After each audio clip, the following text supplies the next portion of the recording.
इस खबर के प्रायोजक हैं Lohia Nagar Mount Carmel high school, Gyansthali high school और LMC कम्युनिकेशन।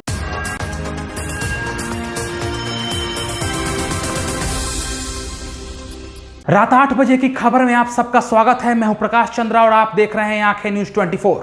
सबसे पहले हेडलाइंस। पटना में बोले कांग्रेस महासचिव दिग्विजय सिंह, देश में सूट बूट की सरकार, महंगाई के मुद्दे पर कांग्रेस चाहती है चर्चा। पटना नगर निगम के डिप्टी मेयर के चुनाव का रास्ता साफ, अब 16 सितंबर को होगा मतदान।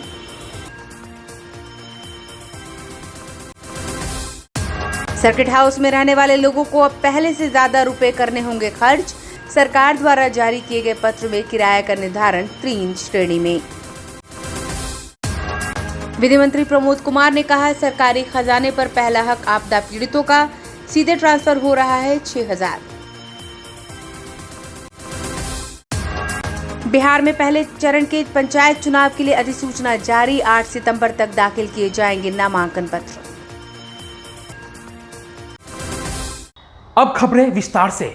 पटना नगर निगम के डिप्टी मेयर के चुनाव का रास्ता साफ हो गया है। अब 16 सितंबर को पटना के डिप्टी मेयर का चुनाव होगा।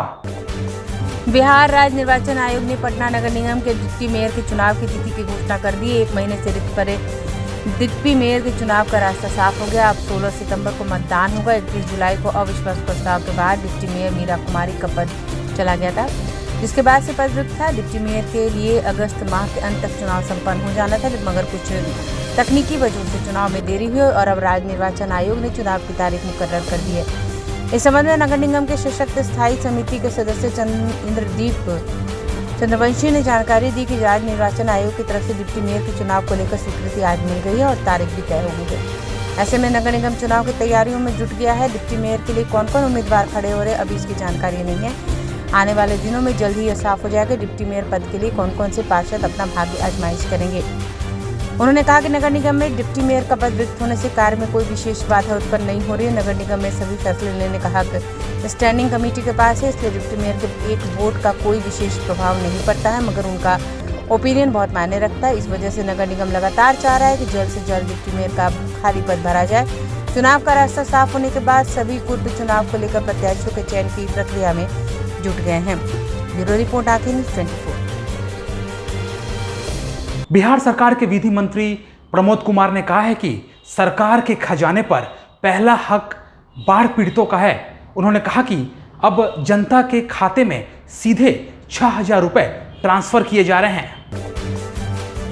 बिहार सरकार के विधि मंत्री प्रमोद कुमार ने राजद के बीते सरकार पर तंज कसते हुए कहा कि लोगों को देर रात स्टेशन पर उतरकर वहीं रात गुजारनी पड़ती थी। उन्होंने कहा कि बिहार के खजाने पर पहला हक आपदा पीड़ितों का है और ऑनलाइन के माध्यम से सीधे उनके बैंक खाते में 6000 रुपए जा रहे हैं। प्रमोद कुमार ने कहा कि एनडीए की सरकार बेहद ही उम्दा काम कर रही है और भविष्य में भी ये जारी रहेगा। ब्यूरो रिपोर्ट आंखें न्यूज 24। राबड़ी देवी के जब राज था तो मुफ्त में अनाज चला है, मुफ्त में रसोई गैस बटा है। कितना बाढ़े घोटाला में 2 सम्मानित अफसर लोग जेल गए या उसी में रह गए। आज ऑनलाइन 6000 रुपया जा रहा है और बिहार के खजाने पर पहला हक आपदा पीड़ितों का है, ये हमारे मुख्यमंत्री महोदय कहते हैं और वह काम सीधा ऑनलाइन हो रहा है। सड़क, उनके जमाना में ऐसा सड़क बिजली पानी था, रात को स्टेशन पर गुजारना पड़ता था और यहाँ से मोतिहारी जाने में 8 घंटा लगता था। तो यूं ही दाम बढ़ता रहेगा। मतलब ऐसे मुफ्त अनाज का क्या मतलब सर, जहाँ आम जनता त्रस्त हो? पहले बात समझने का प्रयास कीजिए। आम जनता त्रस्त नहीं है। इस लॉकडाउन के अंदर भी जो किसान की जो तरक्की है, वो आंकड़ा उठाकर देखिए, पूरे देश में 23% क्षति हुई, आर्थिक क्षति।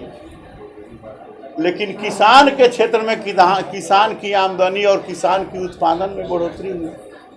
स्वाभाविक है कि जब आमदनी बढ़ेगा तो खर्च भी बढ़ेगा और मूल्य की स्थिति जो है, हर समय पहले क्या था पहले गैस का दाम क्या था? इनके समय में जब यूपीए सरकार था तो उस समय किस अनुपात में पेट्रोल डीजल गैस बढ़ा?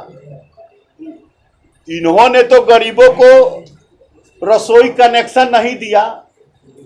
ये रसोई गैस किसका था? नामचीन लोग के पास था, मेंबर ऑफ पार्लियामेंट। अभी वक्त हो चला है एक छोटे से ब्रेक का। आपके हर सवाल के जवाब का, आपके सवाल जो तीखे तर्रार तेज तर्रार होते हैं उससे मैं कोशिश करूंगा कि बचूं। पटना शहर से मैं मुंबई तक का सफ़र कैसे किया, 3 साल से 10-12 अवार्ड्स हमारे झोली में आ गए हैं। लोग कहते थे कि कॉमेडी अच्छा करते हैं आप। देखिए, निजी ज़िंदगी में मैं बहुत हंसोड़ हूँ। मैंने जैसे बताया कि मेरी शुरुआती दौर में मैं कॉमेडी नहीं करता था। तो आइए देखते हैं एक मुलाकात भोजपुरी कॉमेडी किंग मटरू के साथ। ब्रेक के बाद फिर से आप सबका स्वागत है। पटना में कांग्रेस महासचिव दिग्विजय सिंह ने सरकार पर बड़ा हमला बोला है। उन्होंने कहा है कि देश में सूट बूट की सरकार चल रही है, कांग्रेस महंगाई पर चर्चा चाहती है। पटना में बोले कांग्रेस नेता दिग्विजय सिंह, महंगाई के मुद्दे पर कांग्रेस चर्चा चाहती है, संसद में सरकार बात करना नहीं चाहती। महंगाई पर कांग्रेस जनता से सीधे बात करेगी। राष्ट्रीय संपत्ति को बेचने नहीं दिया जाएगा। कांग्रेस नेता दिग्विजय सिंह का तंज, बीजेपी सूट बूट की सरकार है, उनकी तमाम नीतियां कारोबारी घरानों से ली हुई है। कॉर्पोरेट टैक्स को इन्होंने 2014 के बढ़ाया नहीं पढ़ाया है, मगर उनमें रियायत देने का काम जरूर किया है। ब्यूरो रिपोर्ट, आंखें न्यूज़ 24। भारतीय जनता पार्टी की सरकार, मोदी शाह की सरकार को ये मंजूर नहीं था और उन्होंने मना कर दिया। आखिर इन मुद्दों पर चर्चा संसद में नहीं होगी तो कहां होगी?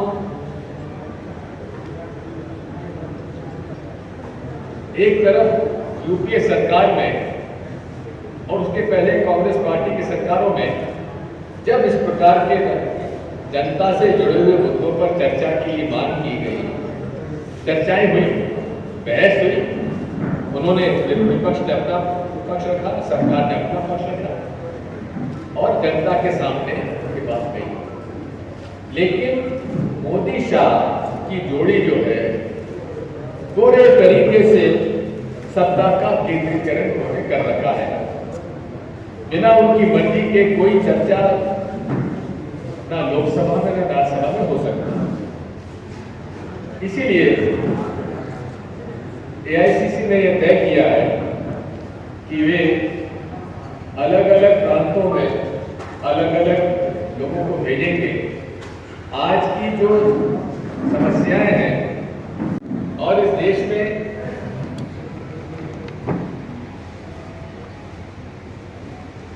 देश में एक तरफ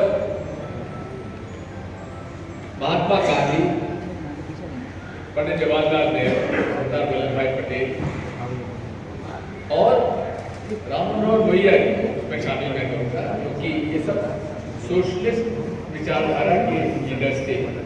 जेपी बाबू ये सब समाजवादी विचारधारा के लोग थे, जो कि जिन्होंने की आज़ादी की लड़ाई लड़ी और आज़ादी की लड़ाई के बाद उन्होंने राष्ट्र निर्माण में सहयोग किया। दूसरी विचारधारा कम्युनिस्ट पार्टी की है, उनका एक अलग एजेंडा है। तीसरी विचारधारा राष्ट्रीय स्वयंसेवक संघ की है, जो 1925 से लेकर आज तक उनका एक ही एजेंडा है कि वे गरीब, वंचित वर्ग और किसान और मजदूर के खिलाफ है। वो पूरे तरीके से बाबा साहब अम्बेडकर के भारतीय संविधान को वो स्वीकार नहीं करते। ये मैं आज से नहीं कह रहा हूं, जब से भारतीय संविधान आया देश में तब से लेकर आज तक गुप्त रूप, पहले तो खुलेआम और फिर उसके बाद गुप्त रूप से इन्होंने भारतीय संविधान को डाइल्यूट करने के लिए, प्रावधान को डाइल्यूट करने के बारे में उन्होंने सदैव प्रयास किया। यहाँ तक कि मोहन भागवत जी ने तो यहाँ तक कह दिया था कि आरक्षण के मामले में पुनर्विचार किए जाने की आवश्यकता है। इसी प्रकार से वो पब्लिक सेक्टर यूनिट्स के खिलाफ रहे। जब भाखड़ा नंगल बांध बना भारतीय जनसंघ जिस समय था, अभी वक्त हो चला है एक छोटे से ब्रेक का। हूँ आपके हर सवाल के जवाब का। आपके सवाल जो तीखे तर्रार तेज़ तर्रार होते हैं उससे मैं कोशिश करूँगा कि बचूँ। पटना शहर से मैं मुंबई तक का सफ़र कैसे किया, 3 साल से 10-12 अवार्ड्स हमारे झोली में आ गए हैं। लोग कहते थे कि कॉमेडी अच्छा करते हैं आप। देखिए, निजी ज़िंदगी में मैं बहुत हंसोड़ हूँ। मैंने जैसे बताया कि मेरी शुरुआती दौर में मैं कॉमेडी नहीं करता था। तो आइए देखते हैं एक मुलाकात भोजपुरी कॉमेडी किंग मटरू के साथ। ब्रेक के बाद फिर से आप सबका स्वागत है। बिहार के पहले चरण में पंचायत चुनाव के लिए अधिसूचना जारी कर दी गई है। 8 सितंबर तक नामांकन दाखिल किए जाएंगे। बिहार में पहले चरण के पंचायत चुनाव के लिए अधिसूचना जारी की गई है। अधिसूचना के मुताबिक पहले चरण में 10 जिलों के 12 प्रखंडों में इसके लिए नामांकन की प्रक्रिया शुरू की जाएगी। बुधवार को सभी संबंधित जिलों के जिलाधिकारी, सह जिला निर्वाचन पदाधिकारी, पंचायत द्वारा चुनाव को लेकर सूचना का प्रकाशन किया जाएगा। नामांकन पत्र 30 सितंबर तक दाखिल किए जाएंगे। नामांकन पत्र 8 सितंबर तक दाखिल किए जाएंगे। 11 सितंबर तक नामांकन पत्रों की समीक्षा की अंतिम तिथि होगी। 13 सितंबर तक नामांकन पत्र की वापसी होगी। उसी दिन प्रत्याशियों की अंतिम सूची जारी होगी और उनको प्रतीक चिन्ह आवंटित किया जाएगा। इस चरण का मतदान 24 सितंबर को होगा। पहले चरण में रोहतास जिले के दावत और मझौली प्रखंड, कैमूर के गुदरा प्रखंड, गया के बेलागंज और खिजरसराय प्रखंड, नवादा के गोविंदपुर प्रखंड, औरंगाबाद के औरंगाबाद प्रखंड, जहानाबाद के काको प्रखंड, अरवल के सोनभद्र, बंशी सूर्यपुर प्रखंड, मुंगेर के तारापुर प्रखंड, जमुई के सिकंदरा प्रखंड और बांका के धौरैया प्रखंड में चुनाव होगा। पंचायत चुनाव के तहत पहले चरण के मतदान के माध्यम से 6 पदों के लिए चुनाव होगा। इन पदों में मुखिया, वार्ड सदस्य, पंचायत समिति सदस्य, जिला परिषद सदस्य, पंच एवं सरपंच के पद शामिल है। इन सभी पदों के लिए नामांकन की प्रक्रिया शुरू की जाएगी। पहले चरण के चुनाव में शामिल होने वाले प्रत्याशियों को चुनाव प्रचार के लिए 11 दिन का समय मिलेगा। इस दौरान वे अपने चुनाव क्षेत्र में मतदाताओं के बीच जाकर अपने पक्ष में उन्हें गोलबंद करने की कोशिश करेंगे। मतदान के दौरान आयोग के निर्देश पर सभी चुनाव क्षेत्रों में चुनाव प्रेक्षकों की तैनाती की जाएगी। आयोग जिला निर्वाचन पदाधिकारी और निर्वाची पदाधिकारियों के माध्यम से चुनाव की सभी प्रक्रिया पर नजर रखेगा। राज्य निर्वाचन आयोग के सूत्रों के अनुसार पहले चरण के चुनाव को लेकर संबंधित प्रखंडों में 2119 मतदान केंद्रों का गठन किया गया है। ये मतदान केंद्र 1609 भवनों में बनाए गए हैं। आयोग के निर्देश पर मतदाताओं की सुविधा के लिए उन्हें आवासीय क्षेत्र के समीप स्थित सरकारी भवनों में मतदान केंद्र बनाए गए हैं। अब सर्किट हाउस में रहने वाले लोगों को और भी ज्यादा अपने जेब से खर्च करने होंगे। सरकार ने इसके लिए 3 श्रेणी का नीति निर्धारण तय किया है। बिहार के विभिन्न जिलों में स्थित सर्किट हाउस यानी जिला अतिथि गृह में रहने वाले लोगों को अब पहले से ज्यादा रुपए खर्च करने होंगे। दरअसल राज्य सरकार ने विभिन्न जिलों में स्थित अतिथि गृह का किराया नए सिरे से तय किया है और इसको लेकर संबंधित जिलाधिकारियों समेत कमिश्नर को पत्र जारी कर दिया गया है। बिहार सरकार ने सामान्य प्रशासन विभाग में नए सिरे से किराए का निर्धारण किया, जिसके तहत बिहार के 4 महत्वपूर्ण शहर पटना, गया, बिहारशरीफ और राजगीर स्थित अतिथि गृह का किराया अन्य जिलों से अलग रखा गया है। राज्य सरकार द्वारा जारी किए गए पत्र में किराए का निर्धारण 3 श्रेणी में किया गया है। सरकारी कार्य के लिए सरकारी व्यक्तियों को एसी कमरा 200 रुपये प्रतिदिन के किराए पर मिलेगी। वहीं नॉन एसी कमरे का किराया 150 रुपये रखा गया है। गैर सरकारी कार्य में आए सरकारी व्यक्ति के लिए एसी कमरा 400 और नॉन एसी कमरा 300 रुपये प्रतिदिन की दर से रखा गया है। वहीं गैर सरकारी व्यक्तियों को कमरा खाली रहने पर भी मिलेगा। इसके तहत एसी कमरे का किराया 1000 रुपये और नॉन एसी का किराया 600 रुपये प्रतिदिन के हिसाब से रखा गया है।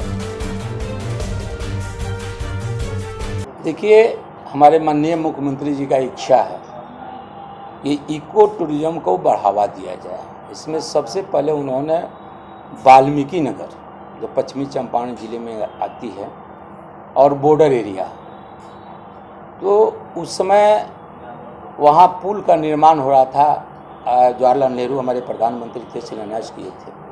उस समय कुछ ज़मीनों की ज़रूरत थी जल संसाधन विभाग को काम करने के लिए। उन्होंने उस समय 199 एकड़ ज़मीन वहाँ जल संसाधन विभाग को दिया। उसी पर हमारे माननीय मुख्यमंत्री का विचार है कि यहाँ इको टूरिज्म के साथ साथ पर्यटन का भी विकास हो, और उसके लिए उन्होंने जो सो